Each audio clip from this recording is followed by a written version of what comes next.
I'm Josh Evans, and I love to help businesses build the right culture within their organizations so they can be more profitable. Do you want more engaged employees? Do you want your company to be more productive? Well, I'm going to show you how to do that. And I'm going to share with you the tools that I've used with hundreds of companies varying in size from 60,000 person conglomerates down to 5-person teams. So get ready and join me so we can build the right culture for your business.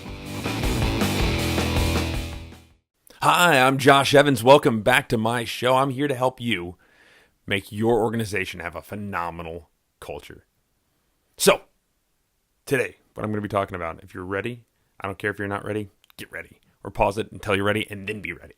But here we go. If you want to be better, stop settling. If you want to be better, stop settling. So whether you want to be better than you were yesterday or better than you were last year, or if you want to be better than your competition, you have to stop settling for what you have. We get what we accept in this world. And so if we accept mediocrity, that's what we're going to have. If we settle for less than what we can do or less than what we deserve, that's what we're going to get. I recently had a conversation with this woman. I spoke at this big HR conference, and I love to pick people's brains because HR people, they have an intimate knowledge of what goes on in all these organizations. This one was a huge company, right? Tens of thousands of employees. I just started a conversation with her. We were talking about it, and she was telling me that 65% of the people that they onboard, that they hire into their company, 65% of people are making less money than they would have if they had just asked for more. 65% of the people at her organization settled for less than they could have gotten paid. Now, I won't say the name of the organization, so if anybody that works there does, I better go rush my HR people. But 65% of people left money on the table. They settled for less than what they're worth. But did they settle for less than what they're worth? Or maybe that's now just what they're worth. That's what they're worth now because you said that's what you've settled for that amount. That's now your value to the company. If you want to be better, stop settling. I had a really long conversation he's now a good friend. He's also a client of mine. He's the president of this company. And me and Ron had this conversation. I was like, hey, Ron, how's everything going? He's like, man, I've had a couple of trouble. They've been growing pretty well, which is great for their company. The problem is they've been growing so quickly, they haven't vetted the new employees like they should have. And so people look great on paper. They may even interview well. And they come to the organization, and these people fall way short of the expectations. And so now this person's already onboarded. They're already in the company. They're on the payroll. They've been put into the system, right? They're part of the machine that is this organization. And I was talking to my client, and Ron was like, "Man, the problem is we brought these people in, and now they're here, so we have to deal with them." But does he? I mean, he's settled, and so now his company is going to be less effective because he is settled. Because he settled for where they were. And he's trying to grow it into something amazing. I understand the need to put butts in seats. I get that, right? You need heads in offices. That's what you need. But if you want to be better, you can't be settling, right? If you want to be better, stop settling. I was told this to Ron. He was like, Ron, you have settled for less than what your organization deserves. Less than what the employees that you already had of existing deserve, right? You've settled. And hopefully he'll take my advice, but it's crazy to think that it was an amazing company, and the reason they were growing is because the team was so committed and they were so great. And then he settled. He allows somebody that was below the normal standards of what they had been operating at come into his organization on a few different levels. So there's several people that are now way below what's acceptable, right? And so he's never going to be able to grow the leaps and bounds that he could because he settled there. And so, I mean, are you stuck with that decision? I don't think you're stuck with that decision. You can always get rid of them.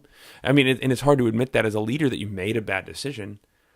But if you stop settling now, you'll be able to fix the problem sooner. I think people have a tendency to let off the gas sometimes too. I'll give you an example. So my first job out of college, a lot of you know this, right, was door-to-door sales to businesses. Like I would go into businesses door-to-door. Like I'd pull up to a strip center. And I'd be wearing a suit and tie in August in the summer in Houston, Texas. So humidity's 98%. The temperature is 98 degrees. And so now I'm in a suit and tie, sweating my face off, walking door to door, trying to get people's business. And so I'm doing this. I'm walking door to door, trying to get business.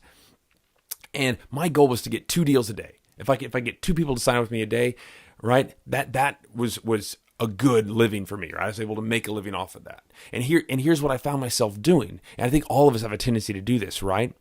Is we set that sort of a goal. And so if I walk into the first business and they do business with me, heck yeah, that's one. I need another one for today. And then you walk and you walk and you walk and you get to the next one. And so the first couple might say no. And then somebody says yes again. And boom, I got my 2 yeses, right? And it's not even lunchtime yet. And so I was like, well, I can go screw off for the afternoon. I already got 2. Those are the 2 I wanted for today. I settled for that. And what I should have done, what I guess my wisdom and experience now tell me I should have done that 12, 13 years ago, 14 years ago, I'm getting old. 14 years ago, what I should have done is kept going, gone on to the next one. But I settled for what I thought was acceptable. I settled when I should have kept going. I could have made more money. I could have made better business inroads. I could have done all this stuff, but I eased off the gas. I slowed down because I didn't need it. Is that sort of mentality that I think forces us into mediocrity, right? We get complacent, like, okay, I only need 2 deals. So if I get 2 deals in the morning, cool, I'm done. But if I go all day and get no deals, right? I don't work late trying to get those 2 deals. And so I think it's this dichotomous street where, like, if I give myself the opportunity to half-ass it, I'm going to keep half-assing it. I mean, if you want to be better, stop settling.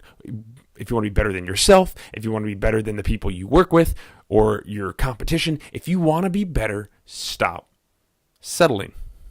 Anybody will tell you that. Don't settle for less than what you deserve. Right? In fact, there's a neat idea, this phrase from, I think it was the Crash Negotiating Tools. You don't get what you deserve. You get what you negotiate. So don't settle. Don't settle. You can go and you can make whatever you want out of this life, out of your job, out of your career, out of the team that you manage, as long as you don't settle for less than what's expected or what you want or what you're going to strive for. Don't settle. If you settle, you're just dooming yourself to mediocrity.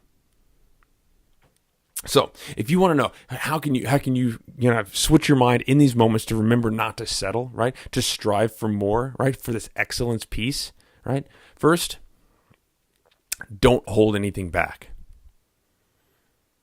Don't hold back. Don't hold back on your expectations. Don't hold back on your interview questions if you're bringing new team members on. Don't hold back on your demands if you're the one doing the negotiating. Don't hold back. You know, when I was in high school, I had a soccer coach, and his big thing was he's like, winning, losing. That's of course that's the objective of the game. But what his real goal for us as young men that he was trying to coach and to teach lessons of life to, his big thing was, it's okay if you lose. It's not okay for you to walk off the field and not have left it all out there. We have to leave it all out on the field. You can't leave a bunch in the tank and then be like, oh, well, I tried. But did you try your hardest? You have to leave it all out on the field. If you're going into some sporting event, if you're going into some meeting, if you're going into some negotiation, if you're meeting with your team, you need to fully commit yourself to it.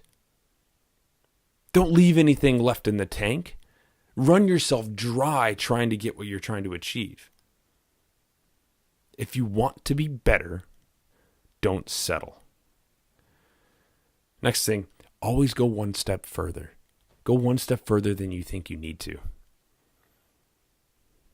It's funny. I had a client a while back, right? And he's a professional race car driver, and I was talking to him about how he trains. And he's part of a team, right, of several cars that races in I think it's F3 now. He's part of this team, right, that they have several different drivers. And so the regimen, right, is really rigorous, right, in training and all sorts of crazy, heavy-handed conditioning that they go into, right, because they lose like 10 pounds, 15 pounds every race through sweat, right? And so they have to do endurance training, they have to do conditioning and all this sorts of stuff. And they are all required by their coach to race, right? And they not just on the physical track, but they also all have these really high-end simulators that they run, right? And they're forced to run this track, and they're told the day before we come to the race, before we actually hit the real track, you need to race it in the sim 10 times, right? You need to run this track at least 10 times the day before you come to the track and get in the car, the actual physical car. And I was starting to say, well, 10 times, that's pretty good. And my clients said, well, I always race it at least 15 times before I go.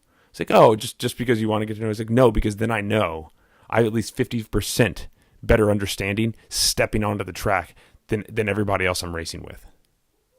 And it's that one extra step, it's going one step further that's allowed him to be as successful as he is. We all need to take that one extra step. What's that one more phone call you can make? What's that one more negotiation tactic or meeting? Or what's that one more email that you can send out? What's that one step further, right? What's that next thing that you can do that's additional to what you've already done that'll help you push further away from settling and towards, I guess, greatness, right? Towards being better. And the last one, don't compare yourself to others. I think when we compare ourselves to others, we almost give ourselves a pass to be at their level. We all play to whoever else's level that we're at, right? If it's like a golf game, I play to that level. If they're better than me, I start trying to be better. Right? If they're not, but the problem is, the second we start comparing, we start looking for reasons why we're allowed to have it easier on ourselves, right? Like, oh well, I had a late night last night, so I probably can't keep up with them. I'll give you an example. I used to cycle.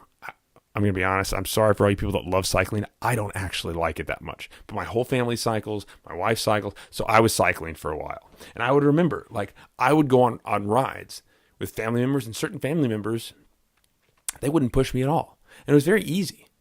It's easy just to kind of get in the rhythm with them. Like, this is simple. I can ride 60 miles today. It's not a problem. I'm right behind them, right? I can ride 40 miles. They're like, hey, why don't we just do 40 miles? Cool, yeah, 40. Oh, let's cut off that last 20. Cool. And so it's easy to settle. It's so easy, especially if you're around other people and you can justify it. So don't compare yourself to others. Don't put yourself in their shoes. You need to decide for yourself. If you want to be better, stop settling. So I got an email recently from this guy, right? And so here, I'll just read to you. Hi, Josh. My name is Ryan. I manage a team of about 8 people. How can I get them re-enthused in their work? They seem to be coasting along, and I want them to actually care. Any thoughts? Question mark. Okay, Ryan, first off, I totally understand where you're coming from. I think we've all worked with people that seem to have let off the gas. And heck, I've done it too, as I mentioned before. We've all had moments where we're surrounded by people that, okay, we need to recommit, or we need to refocus, we need to get back into it, let's go. And we need that I guess that injection of energy. But sometimes we have to ask ourselves, maybe we have settled for the team that we've put around us. And I don't know your situation, Ryan. I understand your mentality, right? You want your staff to do better. You want the guys that report to you to have a deeper commitment and to be excited about the work that they're doing. And that's great. And if you can get them there, you absolutely should. And there's lots of ideas around re-engaging your team and getting them passionate about the work that they're doing and getting them to see that meaning behind it, right? Or that big why, as Sinek calls it. But if you feel like they're just coasting along, it's because you've allowed them to do that. It's because you've set a precedent where that sort of behavior is acceptable. You, sir, Ryan, you have settled. You settled. You settled for less than what you expect. And now it's just happening. I think maybe your low expectations, or you allowing them to ease off the gas, has finally come back around to bite you. And so why you think that maybe they're coasting, maybe that's their natural level. Have you ever thought about that? Maybe you settle for people that aren't as ambitious as you, and you surround yourself with that. It's just a thought, right? It's a question you should be asking, because if you want to be better, stop settling. So don't settle with your expectations for them. Set very clear, very high standards for where you want your team to be, and expect them to meet there. And if they don't, tell them, I'm sorry, we're going to have to find somebody else that can meet this. We don't accept below this standard, right? If you want to be better, Ryan, if you want your team to be better, Stop settling. Stop settling. Anyway, well, look, if you're like Ryan and you are maybe surrounded by mediocrity, or you find yourself settling for certain things that you shouldn't, just real quick, remember, don't hold back. Don't leave anything on the field, right? Push yourself further. Don't let other people throttle you, okay? Second, go one extra step. No matter what it is, take one extra step. Do one extra race. And then don't compare yourself to others, right? Compare yourself to where you want to be. That's how you get there. Don't settle for things in your life. Don't let others settle for things in their lives. Look, I'm Josh Evans, and I hope you enjoyed today. And my whole entire purpose isn't to come down on you or to tell you to stop being mediocre. Actually, it is to tell you to stop being mediocre. But we can all achieve more than what we really realize. And the only way to do that is to have high expectations and push ourselves to reach those expectations. Lofty goals are great because they force us to work better and harder. Anyway, stay excited in all that you do. Have fun while you're doing it. And feel free to reach out. If you ever have an idea, if you ever have a question, if you want to run something past me, you can shoot me an email, info@joshuaemevans.com, or hit me up on social media @EnthusiasticU on all the major platforms. And I hope you join me next week. You'll have a great rest of your day.